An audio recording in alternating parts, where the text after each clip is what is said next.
સામાન્ય રીતે નવરાત્રિની ખરીદીની વાત આવે ત્યારે લોકો રાણીનો હજીરો અને લોગાર્ડને વધારે પસંદ કરતા હોય છે, પરંતુ હવે એવું નથી રહ્યું. નવરાત્રિ પણ ગ્લોબલ રહી છે ત્યારે લોકો છે ડિઝાઇનર વેર, ખાસ કરીને ચણિયાચોળી પણ કરાવતા હોય છે. આપ જુઓ છો, એકથી એક ડિઝાઇનિંગ વેર ચણિયાચોળી છે આ વખતે માર્કેટમાં સૌથી વધારે ટ્રેન્ડ કરી રહી છે, અને તેમાં પણ યુનિક સ્ટાઇલ સાથે આ ચણિયાચોળીના કલર્સ, વાઇબ્રન્ટ કલર્સ મળી રહે તે માટે વિશેષ પ્રકારે તેઓ ડિઝાઇન કરાવતા હોય છે. ન માત્ર ગુજરાત પરંતુ રાજસ્થાન, મુંબઈ, દિલ્હી અને તેની આસપાસની વાત કરવામાં આવે તો દરેક જગ્યાએથી ખાસ કરીને કલેક્શન અમદાવાદથી મંગાવવામાં આવતું હોય છે. વિદેશમાંથી પણ ઘણી બધી જગ્યાએથી ઓર્ડર્સ મળતા હોય છે. મારી સાથે જાણીતા ફેશન ડિઝાઇનર તત્વા ઠક્કર છે, તેમની સાથે વાત કરીશું. તત્વાબેન, જણાવશો કે આ પ્રકારનું જે કલેક્શન છે સૌથી પહેલાં તો વિદેશમાંથી કેવી રીતે, ક્યાંથી માંગ આવે છે અને કેવી રીતે સપ્લાય આપ કરો છો? પહેલાં તો બધાને નવરાત્રિની ખૂબ ખૂબ શુભકામનાઓ. જય અંબે બધાને. હવે ફોરેનથી તો બહુ જ ઇન્ક્વાયરીઝ આવે છે. અમારે USA, Africa, Dubai, Canada, Australia, બહુ જ બધી ગ્લોબલ, ઓવરસીઝ બધે અમારા કલેક્શન જાય છે. અને જેટલું ઇન્ક્વાયરીઝ અને જેટલું લોકોની માંગ અહીંયા છે એના કરતાં પણ ઘણો ક્રેઝ અને ઘણી માંગ વધારે ત્યાં પણ છે. એટલે અમારું કલેક્શન ત્યાં પણ બહુ જાય છે, ઘણા બધા કન્ટ્રીઝમાં જાય છે.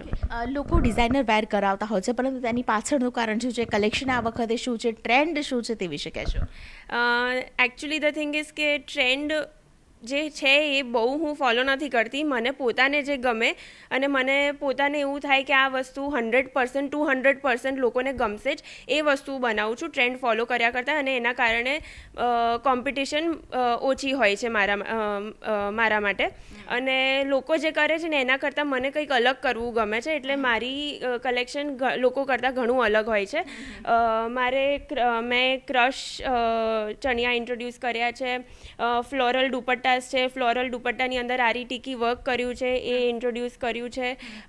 ઝીણું મને ડિટેલ્સ એડ કરવી બહુ જ ગમે છે દરેક વસ્તુમાં, એટલે અમે ટેસલ્સ બી યુનિક હેન્ડમેડ બનાવીએ છીએ. બનારસી ફેબ્રિક, ટીકી ફેબ્રિક, અને એક વસ્તુની અંદર અમે 4-5 ફેબ્રિક્સ એડ કરીને એને બહુ જ બધું ક્લબ કરીને ડિફરન્ટ વસ્તુઓ બનાવીએ છીએ, જેના કારણે અમારું બહુ જ ટ્રેન્ડમાં આવે છે અને લોકોને બહુ જ ગમે છે. અચ્છા, આ વખતનો ટ્રેન્ડ તમે કીધું કે આ પ્રકારનું તમે અલગ યુનિક ડિઝાઇન કરો છો. માંગ કેટલી છે ગ્લોબલ નવરાત્રિ? કારણ કે હવે તો માત્ર કલાકારો જ ગુજરાતમાં રહે એવા નથી, બહાર પણ તેઓ વિદેશમાં પણ નવરાત્રિ કરતા હોય છે, તો ત્યાંનું ગુજરાતી કલ્ચર કેવી રીતનું ટ્રેન્ડ ફોલો કરે છે? ત્યાં પણ એવું જ છે કે અહીંયા ઇન્ડિયામાં લોકો મારે કેવું હોય છે કે ઇન્સ્ટાગ્રામથી મને વધારે ક્લાયન્ટ્સ મળે છે. હું જેટલું મૂકું છું ઇન્સ્ટાગ્રામ પર એ લોકો જોઈને બધા આવતા હોય છે. લોકોને ખબર પડે કે આપણી વસ્તુ કંઈક યુનિક છે.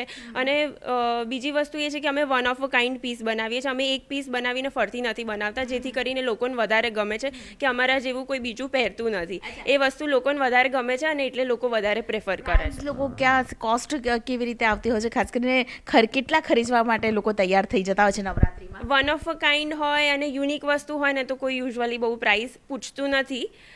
એટલે લોકોને એવું હોય છે કે તમે બહુ જ સારી વસ્તુ બનાવો, અમને પ્રાઇસ સામે વાંધો નથી, પણ તમે એકદમ એક્સ્ટ્રીમ સરસ અને યુનિક અને વન ઓફ અ કાઇન્ડ વસ્તુ બનાવો. નવરાત્રિ દરમિયાન જ નહીં, પરંતુ દિવાળીમાં અથવા કોઈ પણ પ્રસંગ હોય તો તે દરમિયાન પણ પહેરી શકાય તે પ્રકારનું કલેક્શન છે તે ખાસ કરીને લોકો કરાવતા હોય છે. અને ગ્લોબલ એટલે કે વિદેશમાં સૌથી વધારે આ પ્રકારના કલેક્શનની હાલ માંગ જોવા મળી છે. નવરાત્રિ દરમિયાન ખાસ કરીને એડવાન્સની અંદર બુકિંગ કરાવી દેવામાં આવતું હોય છે. 3 મહિના અગાઉ જ આ પ્રકારનું બુકિંગ થઈ જાય છે અને ખાસ કરીને તમામ જે માલ છે તે સપ્લાય કરી દેવામાં આવે છે.